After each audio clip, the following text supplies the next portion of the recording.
నేను mister B. నా మాట సూటిగా ఉంటది. మ్యాటర్ క్లియర్‌గా ఉంటుంది. మీరు చూస్తున్నారు మిస్టర్ బి ఛానల్. ఈ వీడియోలో మనం మాట్లాడుకుందాం. ఈ సంక్రాంతి సీజన్‌లో రిలీజ్ అవుతున్న సినిమాల్లోకి కింగ్ ఎవరవుతారో?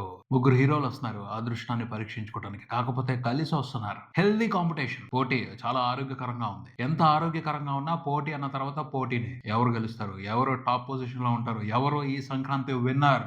తెలుసుకోవాలి కదా! ముందల ఈ సినిమాలకు సంబంధించి ఎక్స్‌పెక్టేషన్స్ ఎలా ఉన్నాయి? ఏ సినిమా సంక్రాంతి విన్నర్ అయ్యే అవకాశం ఉంది? మాట్లాడుకుందాం ఈ వీడియోలో. ఈ సంక్రాంతికి ఒక ప్రత్యేకత ఉందని చెప్పాలి. అదేమిటి అంటే global star 'Ram Charan', Natasimha Balakrishna, victory Venkatesh ఈ ముగ్గురు 5 సంవత్సరాల క్రితం కూడా సంక్రాంతి సీజన్‌లో పోటీ పడ్డారు. అప్పుడు అనూహ్యమైన ఫలితాన్ని చూసారు. ప్రేక్షకులు కూడా ఎక్స్‌పెక్ట్ చేయలా. వెంకటేష్ బాబు ఆ పోటీలో విన్నర్‌గా నిలుస్తారు అని. కానీ జరిగింది. అదే జరిగింది. మళ్ళీ ఇప్పుడు క్లియర్‌గా కోయిన్సిడెన్సే. కావాలని అనుకోలా. అనుకోకుండా అలా జరిగింది. ఎందుకంటే 'డాకు మహారాజ్' దసరాకి రావాలి. కానీ సంక్రాంతికి వస్తుంది. గేమ్ చేంజర్ కూడా ముందు ప్లాన్ చేసుకుంది డిసెంబర్‌లో. సంక్రాంతికి వస్తున్నాడు. సంక్రాంతికి వస్తున్నా మాత్రం టార్గెట్ చేసుకొని సంక్రాంతికి వస్తున్నారు. కావాలే అనుకోలేదు.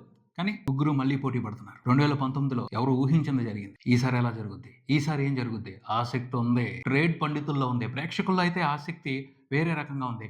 3 సినిమాలు బాగుండాలి. 3 సినిమాల్ని ఎంజాయ్ చేసేద్దామన్న మూడ్‌లోనే ఉన్నారు వాళ్ళు. వాళ్ళెప్పుడు సంక్రాంతి సీజన్‌కొచ్చే సినిమాల్ని డిసప్పాయింట్ చేయాలి అనుకోరు. అన్ని సినిమాల్ని ఎంజాయ్ చేద్దామన్న ఊపులోనే ఉంటారు వాళ్ళు. కాకపోతే కంటెంట్ సరిగ్గా లేక సినిమాలే డిసప్పాయింట్ చేస్తే రిజెక్ట్ చేస్తారు. అసలు సంక్రాంతికొచ్చిన సినిమాల్ని రిజెక్ట్ చేయాలి అని తెలుగు ప్రేక్షకులు అనుకోరు. చాలా వరకు ఎంకరేజ్ చేస్తారు. మరీ కంటెంట్ అధ్వానంగా ఉంటే తప్పించి, వాళ్ళు అడ్జస్ట్ అవ్వలేకపోతే తప్పించి, వాళ్ళు డైజెస్ట్ చేసుకోలేకపోతే తప్పించి రిజెక్ట్ చేస్తారు గానీ, మామూలుగా అయితే రిజెక్ట్ చేయరు. మామూలు సినిమాని కూడా వండర్‌ఫుల్‌గా ఎంకరేజ్ చేస్తారు సంక్రాంతి సీజన్‌లో. ఎందుకంటే సంక్రాంతి సీజన్ అంటే తెలుగు ప్రేక్షకులకి అంత ఇష్టం. సంక్రాంతి పండుగలో, సంక్రాంతి సాంప్రదాయంలో, సంక్రాంతి సంస్కృతిలో తెలుగు సినిమా వినోదం కూడా భాగం. ఖచ్చితంగా సంక్రాంతి పండగని సినిమా చూస్తూ కూడా సెలబ్రేట్ చేసుకోవాలి.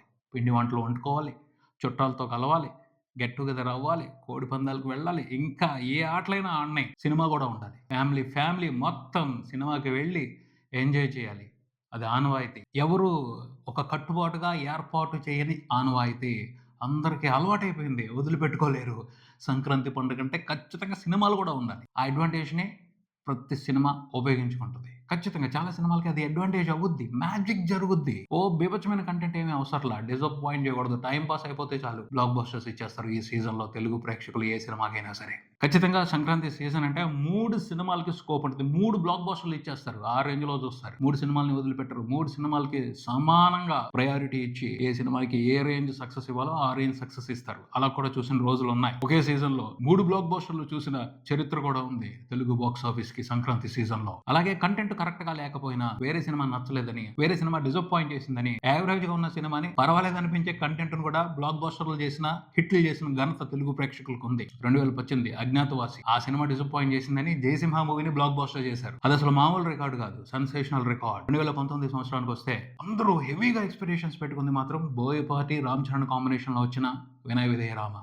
కానీ మామూలు స్ట్రోక్ ఇవ్వలేదు బోయపాటి తెలుగు ప్రేక్షకులకి ఆ సినిమాతో. దిమ్మ తిరిగి బొమ్మ కనపడింది అందరికి. గగ్గోలు పెట్టారు. అసలు ఏమాత్రం ఆలోచించకుండా ఆ సినిమాని రిజెక్ట్ చేశారు. చాలా పెద్ద షాక్ అది 2019లో సంక్రాంతి సీజన్‌కి. బాలయ్య బాబు, ఎన్టీఆర్ కథానాయకుడు సినిమాతో వచ్చారు సంక్రాంతికి. ఆ సినిమా రిజల్ట్ కూడా ఆశ్చర్యం. అసలు ఆ సినిమాని తెలుగు ప్రేక్షకులు ఎందుకు ఎంకరేజ్ చేయలేదు అనేది ఇప్పటికీ అర్థం కాని అయోమయం. బాలయ్య బాబు ఎంతో ఇష్టపడి ఆ సినిమా చేశారు.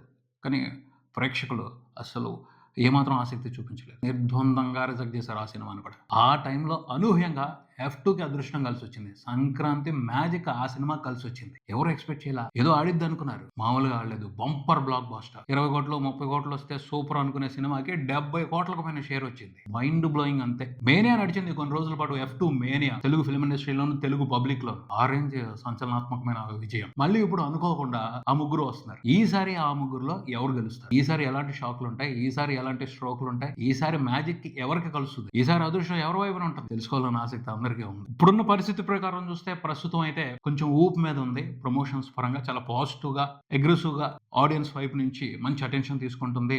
సంక్రాంతికి వస్తున్నామని చెప్పొచ్చు. అంటే పైకి కనపడుతుంది. ఆ సినిమాకి సంబంధించి ప్రేక్షకులందరూ కూడా సూపర్ పాజిటివ్ ఎక్స్‌పెక్టేషన్స్‌తో ఉన్నారు అని అర్థమవుతుంది. దానికి కారణం ఏమిటంటే ఒక్క పాట. రమణ గోగుల్ గారి పాట.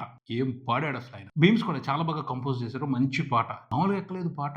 ఆ పాట ఎంత దూరం వెళ్ళిపోయింది అంటే ఆటోల్లో వినపడుతుంది. ట్రాక్టర్ల మీద వినపడుతుంది. జనరల్‌గా ట్రాక్టర్ల మీద చూస్తే పాత పాటలు వింటారు. చిరంజీవి గారి పాటలు, బాలకృష్ణ గారి పాటలు, పాత సినిమాల్లో పాటలు, లారీ డ్రైవర్‌లో పాటలు, గరానా మొగుడులో పాటలు, ఛాలెంజ్‌లో పాటలు అవి పెట్టుకొని ఎంటర్‌టైన్ అవుతూ ఉంటారు. ఈ మధ్యన చూసుకుంటే ఇసుక తోలే లారీలు, ఇసుక తోలే ట్రాక్టర్లు ఇది ఎర్లీ మార్నింగ్, మిడ్‌నైట్ ఈ గోదావరి గట్టు మీద పాట పెట్టుకొని ఎళ్తున్నాయి. అంటే అర్థం చేసుకోవాలి మాస్‌లోకి విపరీతంగా ఎళ్ళిపోయింది. చాలా డీప్‌గా ఎళ్ళిపోయింది ఆ పాట. సంక్రాంతి కోసం ఆ సినిమాని కూడా తీసుకెళ్ళిపోయింది. అందరూ ఎక్సైట్‌మెంట్‌తో వెయిట్ చేస్తున్నారు ఆ సినిమాని చూడటం కోసం, ఆ సినిమాలో ఉన్న ఎంటర్‌టైన్‌మెంట్‌ని ఎంజాయ్ చేయడం కోసం. సో, పబ్లిసిటీ పరంగా అయితే సంక్రాంతికి వస్తున్నామే ఈ సీజన్‌లో టాప్ పొజిషన్‌లో ఉందని చెప్పాలి. బాగా జనాలకు దగ్గరైంది. అలా అని 'గేమ్ చేంజర్' మూవీకి పబ్లిసిటీ లేదా అంటే ఉంది. కాకపోతే ఆ సినిమా మీద ఎక్స్‌పెక్టేషన్స్ సైలెంట్‌గా ఉన్నాయి. ఆ సినిమాని చూడాలన్న ఆసక్తి చాలా మందిలో ఉంది. లక్షల మందిలో ఉంది. కాకపోతే ఎక్సైట్‌మెంట్ వేరేగా ఉంది. ఈ 'సంక్రాంతికి వస్తున్నాం' అనే సినిమా క్రేజీగా ఉంది. ఫన్నీగా ఉంది. అది సరదాగా జనాల్లోకి వెళ్ళిపోతుంది. బట్ 'గేమ్ చేంజర్' మూవీ గురించి సరదాగా చూసుకునే పరిస్థితి లేదు. సీరియస్‌గా ఉంది. సీరియస్ కంటెంట్‌ని సీరియస్‌గానే ఎంజాయ్ చేస్తారు. దాని మీద సీరియస్ ఎక్స్‌పెక్టేషన్సే ఉంటాయి. అవి పైకి టెర్రిఫిక్‌గా కనిపించకపోవచ్చు. కానీ ఇంటర్నల్‌గా ఆ సినిమాకు ఉండాల్సిన ఎక్స్‌పెక్టేషన్స్ ఆ సినిమాకుంటాయి. ఖచ్చితంగా రేపు జనవరి 10వ తారీఖున చూస్తారు ఆ రెస్పాన్స్. ఏ రేంజ్‌లో ఉంటదో, ఎంత బ్రహ్మాండంగా ఉంటదో. ట్రైలర్‌తో చాలా మంచి హైప్ వచ్చింది ఈ సినిమాకి. అందులో అనుమానమే లేదు. ఇక శంకర్ గారు ఆయన చేయాల్సింది ఆయన చేస్తే చాలు. డిసప్పాయింట్ చేయకపోతే చాలు. బోర్ కొట్టించకపోతే చాలు. స్మూత్‌గా సినిమా ఎళ్ళిపోతే చాలు. ఆ తర్వాత జాతర జరుగుద్ది. జరిగిన ప్రచారాన్ని, కనిపిస్తున్న ఎక్సైట్‌మెంట్‌ని దృష్టిలో పెట్టుకొని చూస్తే 'సంక్రాంతికి వస్తున్నాం' సినిమాకే ఈ సీజన్‌లో టాప్ బ్లాక్ బస్టర్‌గా నిలిచే అవకాశం కనబడుతుంది. కానీ అనుకున్నట్టుగా అన్నీ జరగవు. 'గేమ్ చేంజర్' మూవీలో ఉన్న కంటెంట్ జనాలకి కనెక్ట్ అయింది అంటే, ఆ సినిమా చేసే రచ్చ ఎవరికి ఊహలకి అందదు. వేరే రకంగా ఉంటది. ఖచ్చితంగా ఈ season Sankranti winner top blockbuster 'game changer' మూవీనే అవుతుంది. ఎవరు ఆపలేరు. ఎందుకంటే మాస్ హీరో పవర్ వేరే రకంగా ఉంటది. 'రామ్ చరణ్' థియేటర్స్‌కి క్రౌడ్‌ని పుల్ చేసే లెక్క వేరే రకంగా ఉంటది. సినిమాలో కంటెంట్ కరెక్ట్‌గా ఉంటే. ఓ మాదిరిగా ఉంటేనే స్ట్రాంగ్‌గా పుల్ చేస్తాడు. కంటెంట్ కరెక్ట్‌గా ఉంటే మాత్రం ఎక్స్ట్రార్డినరీగా పుల్ చేస్తాడు. అల్టిమేట్‌గా పుల్ చేస్తాడు. అల్ట్రా ఎక్స్‌ట్రీమ్ లెవెల్‌లో పుల్ చేస్తాడు. బీభత్సం జరుగుద్ది. అందులో అనుమానమే లేదు. సరైన కంటెంట్ 'గేమ్ చేంజర్‌లో' ఉంటే ఖచ్చితంగా 'సంక్రాంతికి వస్తున్న' మూవీ కాంపిటీషన్ ఇవ్వలేదు. సెకండ్ ఆప్షనే అవుద్ది. అందులో అనుమానమే లేదు. ఎందుకంటే అనిల్ రావిపూడి ప్యాకేజీ సినిమాలు తీస్తాడు. వండర్‌ఫుల్ కంటెంట్ ఏమి ఉండదు. ఐటెమ్స్‌తో గేమ్ ఆడతాడు. అవతల సినిమా బాగోకపోతే ఈ సినిమాకి ఊపొస్తది. అవతల సినిమా బాగుంది అంటే ఖచ్చితంగా ఇది సెకండ్ ఆప్షనే అవుద్ది. బాగుంది ఒకసారి చూద్దాం అనుకుంటారు. అంతే తప్పించి దీనికే ఎక్కువ ప్రయారిటీ ఇచ్చేసి వెళ్ళిపోదాం అన్నంత కాంపిటీషన్ అయితే ఇవ్వదు. ఖచ్చితంగా ఇవ్వదు. అది అందరికీ తెలిసిన విషయమే. ఇందులో కంటెంట్ సాలిడ్‌గా ఉందంటే మాత్రం 'సంక్రాంతికి వస్తున్నాం' సినిమా పోటీనే కాదు 'గేమ్ చేంజర్‌కి'. 'డాకు మహారాజ్' ఈ సినిమా పోటీలో తేడాను చూపించొచ్చు క్లియర్‌గా. ఏంటి అసలు ఈ సినిమాలో ఉన్న కంటెంట్ క్లియర్‌గా అర్థం కావట్లా. Full clarity ఇవ్వలా. ఎక్స్‌పెరిమెంట్ చేసాం. బాలయ్య బాబుని కొత్తగా చూపిస్తున్నాం. ఇదే వినపడుతుంది. ఆ ఎక్స్‌పెరిమెంట్ ఏమిటి? ఈ సీజన్‌లో ఆ ఎక్స్‌పెరిమెంట్‌కి ఎలాంటి సపోర్ట్ వస్తది? సస్పెన్స్ మ్యాటర్ అనే చెప్పాలి. నిర్మాత నాగవంశీ, డైరెక్టర్ బాబీ వాళ్ళ వేలో వాళ్ళు సినిమాని లేపుతున్నారు. కాకపోతే జనాల్లో అవి అవసరమైన ఎక్సైట్‌మెంట్‌ని పెంచట్ల. ఫైనల్‌గా అయితే అందరూ వెయిట్ చేసి చూస్తారు. వాళ్ళు ప్రచారం చేయాలి కాబట్టి ఇవ్వాల్సిన హైప్ కోసం వాళ్ళు ట్రై చేస్తున్నారు. యాక్చువల్‌గా అసలు బాలయ్య బాబు సరిగ్గా రంగంలోకి దిగల పబ్లిసిటీ చేయటానికి. ఆయనే దిగి ఆయన మాట్లాడితే అప్పుడు ఒక ఊపొస్తది. ఎందుకంటే సినిమాలో ఆయనకి డైలాగులు పెట్టలా. ఆయన డైలాగులు వినిపించలా. బాలయ్య బాబు సినిమా అంటేనే ఆయన మాట్లాడే డైలాగులే బోలెడంత ప్రచారం చేసి పెడతాయి. దాన్నే ఆపేశారు. అందుకనే కొంచెం ఎక్సైట్‌మెంట్ తక్కువ ఉంది సినిమాకని చెప్పొచ్చు. అంతే తప్పించి వేరే కారణాలు ఏమీ లేవు. అదే ఎక్స్‌పెరిమెంట్ చేస్తున్నప్పుడు కొన్ని రిస్కులు తీసుకోవాలి. కొన్ని ఛాలెంజ్‌లు తీసుకోవాలి. చూద్దాం మరి. వాళ్ళ రిస్క్ ఎంతవరకు వర్కౌట్ అవుద్దో. బాబీ అయితే చాలా కాన్ఫిడెంట్‌గా ఉన్నాడు. యాక్చువల్‌గా జేమ్స్ కెమెరాన్ గాని, క్వెంటిన్ టొరంటినో గాని, స్పీల్‌బర్గ్ గాని, క్రిస్టోఫర్ నోలన్ గాని సినిమాలు తీసిన తర్వాత ఎప్పుడు ఇలాంటి స్టేట్మెంట్‌లు ఇవ్వరు. మేము తీసిన సీన్సు, మేము తీసిన సినిమా ఓ టెక్స్ట్ బుక్ అవుద్ది, ఓ రిఫరెన్స్ అవుద్ది, ఓ ఇన్‌స్పిరేషన్ అవుద్ది మిగతా వాళ్ళకి, మిగతా ఫిల్మ్ మేకర్స్ కానీ ఎప్పుడు స్టేట్మెంట్‌లు ఇవ్వరు. కానీ బాబీ ఇచ్చాడు. ఈ సినిమాలో ఫైట్‌లన్నీ కూడా ఓ టెక్స్ట్ బుక్‌లా ఉంటాయి. తర్వాత చేయబోయే సినిమాలకి. అందరూ ఇన్‌స్పైర్ అవుతారు. వీటిని చూసి ఇలా ఫైట్‌లు చేయాలి అని చాలా మంది చేస్తారు. ఇంత కాన్ఫిడెన్స్ ఉండకపోతే ఆయన అలా మాట్లాడతారు. ఆ కాన్ఫిడెన్సే ఇంట్రెస్టింగ్‌గా అనిపిస్తుంది ఈ సినిమాకి సంబంధించి. పెద్ద పెద్ద తోపు డైరెక్టర్లు కూడా అలా చెప్పుకోరు. తను చెప్పుకుంటున్నాడు అంటే అంత బాగా తీసాడతను. చాలా కాన్ఫిడెంట్‌గా ఉన్నాడు. చూద్దాం మరి అతని కాన్ఫిడెన్స్‌కి తగ్గట్టు సినిమాలో ఎలాంటి ఇంట్రెస్టింగ్ యాక్షన్, ఎంటర్‌టైన్‌మెంట్ ఉందో. బాలయ్య బాబు కూడా అనూహ్యంగా మ్యాజిక్ చేస్తాడు. అందులో అనుమానం లేదు. ఆయన వేరే రకమైన క్రౌడ్ పుల్లర్. ఆయన కంటెంట్ నచ్చితే ఆయన కోసం వచ్చేవాళ్ళు చాలా మంది ఉంటారు. అసలు ఆయన మాస్ సెంటర్స్‌లో చేసే జాతర, బీభత్సం వేరే రకంగా ఉంటది. కాకపోతే కంటెంట్ మాస్‌ని ఎంటర్‌టైన్ చేసేటట్టు ఉండాలి. టూ మచ్ ఎక్స్‌పెరిమెంట్ జరగకూడదు. ఎక్స్‌పెరిమెంట్ ఉండాలి. అలాగే ఎంటర్‌టైన్‌మెంట్ తగ్గకూడదు. అవసరమైన ఎంటర్‌టైన్‌మెంట్ తగ్గకూడదు. బాలయ్య బాబునే కొన్ని రకాలుగా మాత్రమే చూడాలి అనుకుంటారు ఆడియన్స్. ఎక్స్‌పెరిమెంట్ చేసినా కూడా ఆ ఎంటర్‌టైన్‌మెంట్ తగ్గకుండా ఎక్స్‌పెరిమెంట్ జరిగున్నట్టయితే అద్భుతంగా ఉంటది. అందులో అనుమానమే లేదు. సో, ఫైనల్‌గా అయితే ఏమిటంటే ఈ సినిమా ఎక్కువ, ఆ సినిమా తక్కువ అని ఇప్పుడే ఏమి డిసైడ్ చేయలేం. రేపొద్దున అన్ని సినిమాలు బయటకొచ్చేసిన తర్వాత క్లారిటీ వచ్చేస్తది. ఆడియన్స్ చూజ్ చేసుకుంటారు.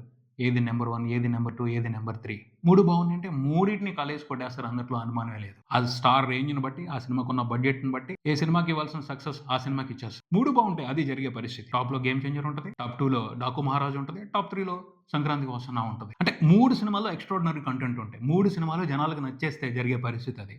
అలా కాదు. ఒక సినిమాలో కంటెంట్ యావరేజ్‌గా ఉంది. ఒక సినిమాలో కంటెంట్ బాలేదు. ఒక సినిమాలో కంటెంట్ ఎక్స్ట్రాడినరీగా ఉందంటే దాన్ని బట్టి లెక్కలు, నంబర్స్ మారిపోతా ఉంటాయి. తెలియంది కాదు కదా!